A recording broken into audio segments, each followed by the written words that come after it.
Alright guys, welcome back. We have our answer on what the big buildup was over at Tudor on their website. We waited with bated breath and we got the notification the other day. It's a Pelagos. I was expecting a chronograph and they did another diver. So let's talk about it. This watch is going for $4,150. It's a 42 millimeter case, 52 millimeter lug to lug, 12.75 case thickness. It's a titanium case, just like the one they did in 2021. Fixed lugs, that's what the FXD stands for, is fixed. So the lugs are fixed, just like the one in 2021. The biggest difference between that one and this one is that this bezel is unidirectional versus the bidirectional that they had in 2021, the one with the French Navy. And it's a 60 click, it's not a 120 click.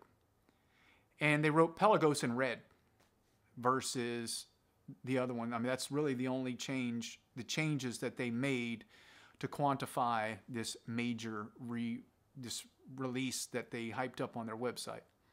It's, in my opinion, it's not a bad watch. It's a good looking diver. I don't have any problem with it. I just felt like the buildup wasn't there, kind of like the iPhone 15. But Tudor chose to do it, and this is what they chose to release. I was hoping that there was going to be a Chrono Prince. But anyway, what I thought would have been cool about the FXD is when they released it for the French Navy, they did a few of them with a left-handed version. And I'm like, why don't you release something like that that you actually gave to the French military or French Navy? That would have been a neat release. So I could have seen releasing that. That would have been maybe worse than build up, that you're actually going to get what they sent to the French Navy. This is just underwhelming. It's just a beefy diver. It's nothing that's going to blow you away. I don't hate it. I'm sure people will buy it. But we were hoping for something else other than a Pelagos FXD titanium. But that's where we're at.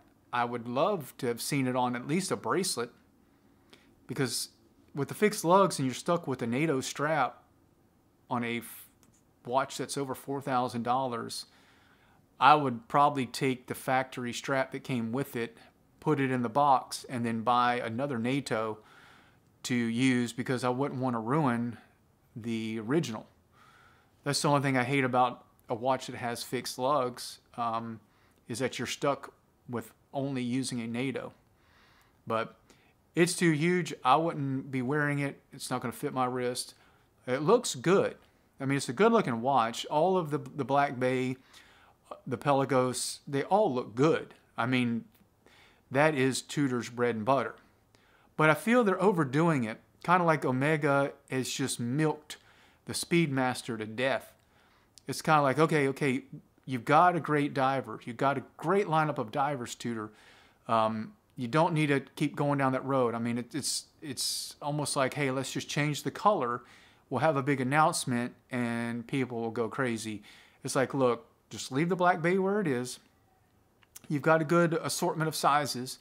Maybe if they did a Pelagos like a 38, I know that might be appealing to have a smaller diver, but I don't even know if I would bother with that at this point. I think you've pretty much got that area covered with the divers, and I think chronograph, Tudor, bring out a chronograph, Chrono Prince.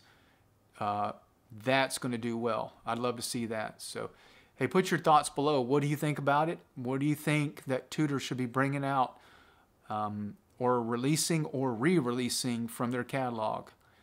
So put your comments below, and as always, I appreciate you tuning in to Cold Pizza Watch Reviews.